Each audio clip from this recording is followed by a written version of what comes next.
আমরা ভেবেছিলাম না আমরা আন্দোলন সংগ্রাম করেছে, আমাদের আন্দোলন নেতৃত্ব দিয়েছে ভারপ্রাপ্ত চেয়ারম্যান জনাব তারেক রহমান। উনি লন্ডন থেকে আমাদের নেতৃত্ব দিয়েছে।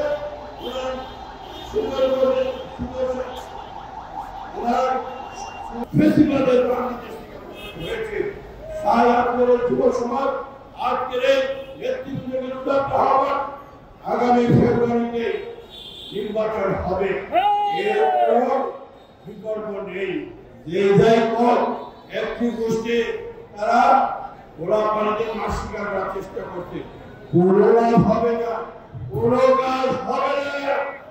কোথায় ওই যে উদ্যানে আছে ওনাকে বসে আছে, কারণ কখনো অত্যাচার চোরক নির্যাতন কেউ সহ্য করে না, মহারাজ সহ্য করতে পারেনি। 9টি বছর 15 বছর আমরা সংগ্রাম করেছি, আর এক মাসে এই বর্তমান এই ফেসিবাদের সরকার নেতৃবৃন্দ আজকে আপনারা এখানে উপস্থিত আছেন।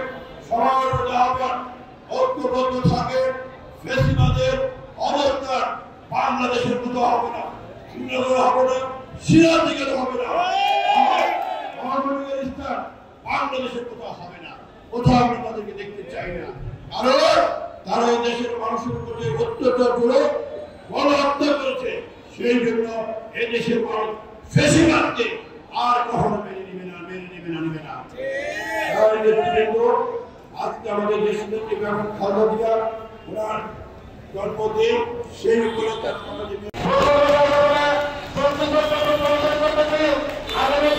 জন্য অনুরোধ করছে শ্রীনগর উপজেলা বিএনপির সাবেক সহসভাপতি নুরুজ্জামান শিকদার। সবাই নেমে যাবেন, দয়া করে প্লিজ দয়া করে নেমে যাবেন। এরপরে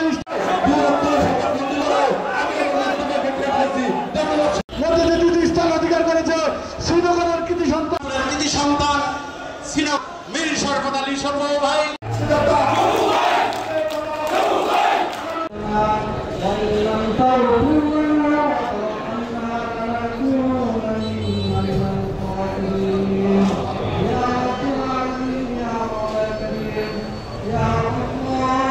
আমাদের বাংলাদেশের